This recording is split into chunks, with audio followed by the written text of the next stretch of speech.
Everyone, welcome back to my channel Anjali trends.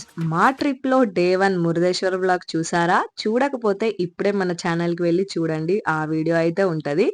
ఆ వీడియోలో మేము హైదరాబాద్ నుంచి మురుదేశ్వర్ ఎలా వెళ్ళాము, ఇంకా అక్కడ టెంపుల్ కి సంబంధించిన ఫుల్ ఇన్ఫర్మేషన్ అయితే ఉంటది. ఒక్కసారి వెళ్ళి చెక్అవుట్ చేయండి. ఆ వీడియో కంటిన్యూషనే ఈ వీడియో అన్నమాట. అలా మురుదేశ్వర్ లో దర్శనం కంప్లీట్ చేసుకున్న తర్వాత ఆ రోజు సాయంత్రమే గోకర్ణకు అయితే మా ప్రయాణం స్టార్ట్ చేశాం. మరి ఈ వీడియోలో మీరేం తెలుసుకోబోతున్నారంటే, మురుదేశ్వర్ నుంచి గోకర్ణకి అతి తక్కువ బడ్జెట్ లో ఎలా వెళ్ళాలి, ఇంకా గోకర్ణ ఫుడ్, గోకర్ణ బీచ్, మరీ ముఖ్యంగా చెప్పాలంటే గోకర్ణ టెంపుల్.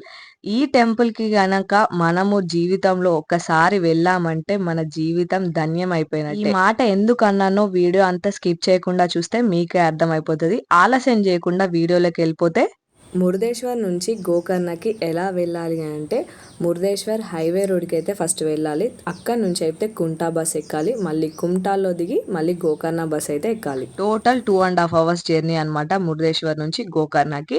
ఒక్క పర్సన్ కి 80 రూపీస్ అయితే ఛార్జ్ అవుతుంది. అలా గోకర్ణ బస్ స్టాండ్ లో దిగుడుతోనే మన దగ్గరికి అయితే చాలా మంది బైక్స్ పైన వస్తారనమాట, రూమ్స్ కావాలని. మనకి ఏ బడ్జెట్ లో అయితే ఉంటుందో ఆ బడ్జెట్ లో అయితే రూమ్ తీసేసుకోవాలి. మేమైతే ఈ ఏసీ రూమ్ అయితే తీసుకున్నాము. దీనికి ఛార్జ్ వచ్చేసి 1 night కి 1500 అయితే ఛార్జ్ చేశారు. ఏసీ రూమ్ అన్నమాట. ఇది కొంచెం లోపలికి ఉండడం వల్ల అయితే ఏ సౌండ్స్ లేకుండా ప్రశాంతంగా అయితే ఉంది. ఇంకా వ్యూ అయినా సీటింగ్ ఏరియా అయితే చాలా బాగా ప్లెజెంట్ గా అయితే ఉందన్నమాట.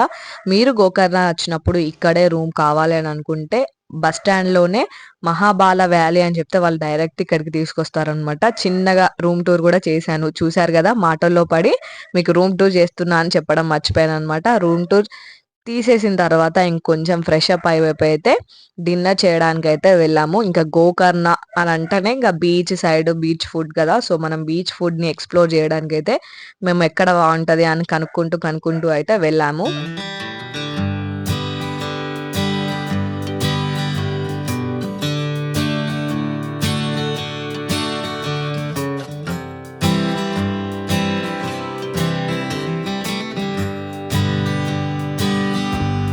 ఫుడ్ వచ్చే వరకు నేను చుట్కీ అయితే ఇలా టైం పాస్ చేస్తున్నాము. ఇంతలోనే ఫుడ్ అయితే వచ్చేసింది. మా డిన్నర్ లోకి ఫిష్ థాలి, చపాతి, ఇంకా బటర్ ఫిష్ అయితే ఆర్డర్ చేసుకుని డిన్నర్ అయితే కంప్లీట్ చేసుకున్నాము.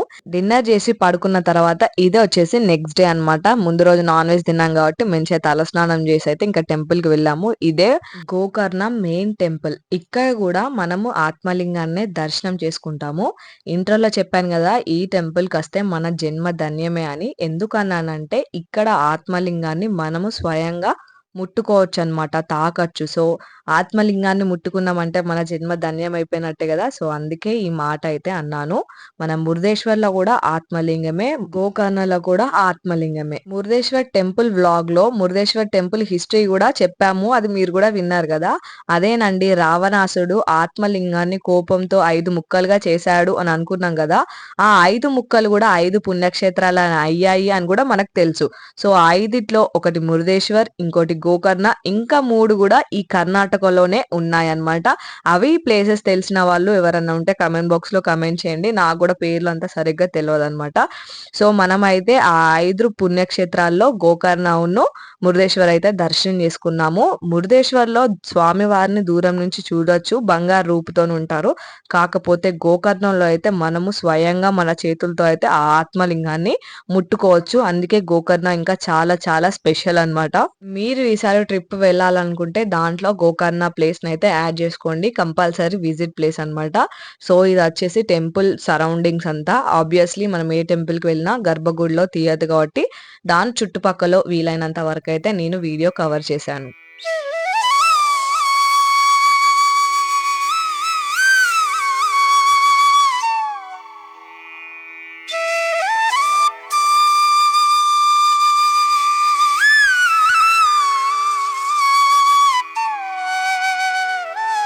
దర్శనం అయితే చాలా జరిగింది. 7:30కి మేము అలా వెళ్ళాము. కానీ అప్పటికే ఫుల్ పెద్ద లైన్ ఉండే అన్నమాట.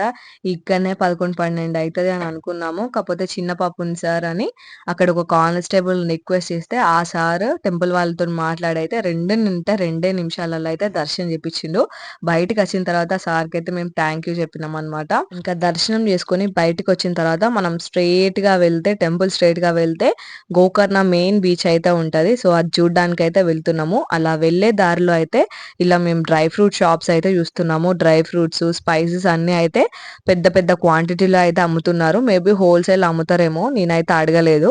మీరెవరైనా కొనుక్కోవాలనుకుంటే ఇట్లా ప్రైజెస్ అడిగి కొనుక్కొని చూడండి. ఇంకా మేము అలా స్ట్రెయిట్‌గా వెళ్తే బీచ్ అయితే వచ్చేసింది. బీచ్ అంటేనే అదొక ఎమోషన్ గదా! ఎంత బావుందో వ్యూ అయితే.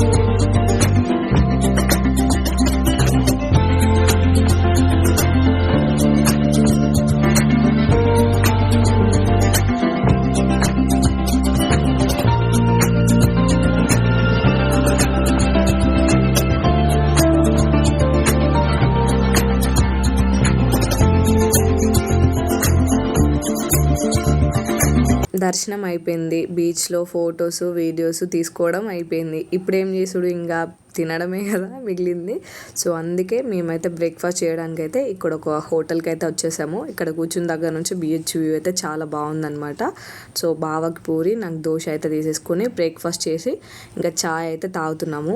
నాతో పాటు చుట్కీకి కూడా దోశని తినిపించేసానన్నమాట. ఇంకా బీచ్ చూడడం అయిపోయింది, దర్శనం అయిపోయింది కాబట్టి ఇంకా రూమ్ అయితే చెక్అవుట్ చేయడమే. అప్పటికి టైం అరౌండ్ 10 అవుతుంది అంతే అనమాట. సో, దర్శనం అయిపోయింది, బీచ్ కూడా చూసేసాం కాబట్టి ఇంకా రూమ్ అయితే చెక్అవుట్ చేసి రైల్వే స్టేషన్కి అయితే వెళ్తున్నాము. Bye bye Gokarna. మేము నెక్స్ట్ వెళ్ళబోయే ప్లేస్ గోవా కాబట్టి అక్కడనే ఫుల్ బీచెస్ ఉంటాయి కాబట్టి ఇక్కడ గోకర్ణ బీచ్లో అయితే పెద్దగా ఆడుకోలేదు, జస్ట్ ఫొటోస్ అండ్ వీడియోస్ తీసుకున్నాము. గోకర్ణ మెయిన్ సిటీ నుంచి గోకర్ణ రోడ్ రైల్వే స్టేషన్కి అయితే 10 కిలోమీటర్స్ ఉంటుంది అనమాట, కొంచెం లాంగే. అందుకే ముందే అయితే బయలుదేరాము. ఆటో మేము ఉన్న దగ్గర నుంచి డైరెక్ట్ రైల్వే స్టేషన్కి అయితే 250 రూపీస్ తీసుకున్నారనమాట. సో, కాస్ట్ ఎక్కువ ఎందుకంటే డిస్టెన్స్ ఎక్కువ కాబట్టి. ఆటో ఎక్కిన 5 మినిట్స్కే చుట్కీ అయితే పడుకుంది. ఇంకా మనం రైల్వే స్టేషన్కి అయితే వచ్చేసాము. ఇదేనండి గోకర్ణ రోడ్ రైల్వే స్టేషన్. మనకైతే ట్రైన్ వచ్చేసి 10:30 కల్లా ఉంది. మేము 10:20 కల్లా వచ్చేసామన్నమాట. మేము వచ్చినాక ఒక 10-15 మినిట్స్కి ట్రైన్ అయితే వచ్చేసింది. మేము ఎక్కిన ఇన్ని ట్రైన్స్లో అస్సలు ఏ ట్రైన్ లేట్ కాలేదన్నమాట. ఒక 10 మినిట్స్ అటు ఇటు అయిన తప్ప అంతకు మించి అసలు కాలేదు. మేము గోకర్ణ రోడ్ రైల్వే స్టేషన్ నుంచి మడ్గామ్ రైల్వే స్టేషన్కి అయితే టికెట్ తీసుకున్నాము. ఒక్కరికి 60 రూపీస్ పడింది అనమాట. సో, ఇద్దరికి అయితే 120 రూపీస్ అయింది.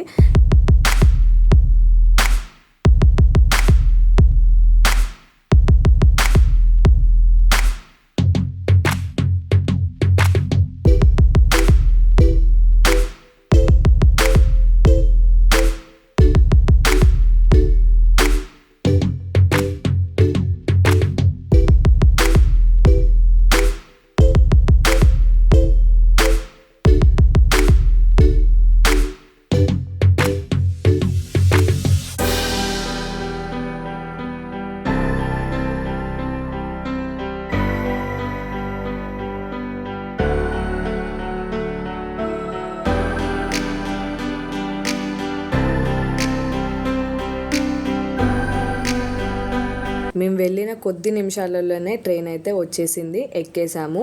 మేము ప్లేస్ టు ప్లేస్ వెళ్తుంటే మధ్య మధ్యలో ఈ ట్రైన్లో, బస్సులలో, ఆటోలలో వెళ్తుంటే ఎన్ని బ్యూటిఫుల్ ప్లేసెస్ అయితే కనిపిస్తున్నాయో అవి చూసుకుంటూ అయితే మా జర్నీని, మా ట్రిప్ని అయితే ఎంజాయ్ చేసాము.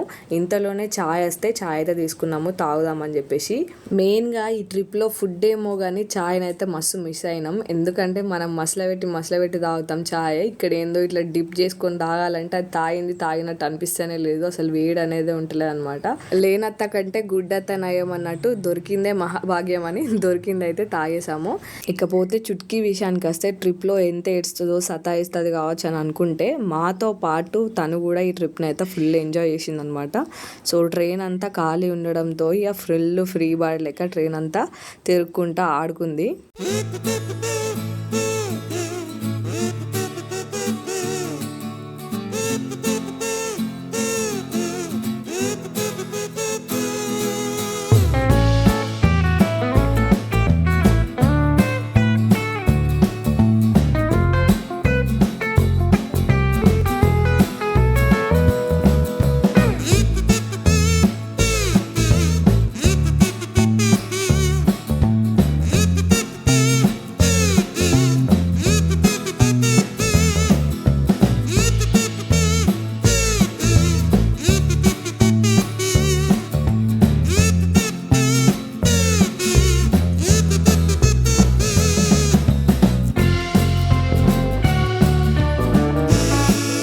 ఇంకా నెక్స్ట్ మా డెస్టినేషన్ వచ్చేసి గోవా అనమాట. యాక్చువల్ ప్లాన్ వచ్చేసి నార్త్ గోవాకి మేము వెళ్ళాలి. అందుకే మడ్గామ్ రైల్వే స్టేషన్కి అయితే టికెట్ తీసుకున్నాము. మడ్గామ్ నుంచి పంజిమ్ నుంచి కలంగట్ వెళ్ళడమే మా ప్లాన్ అనమాట. అన్నీ అనుకున్నట్టు జరిగాయి కదా. సో ఇక్కడైతే ఒక ట్విస్ట్ జరిగిందనమాట.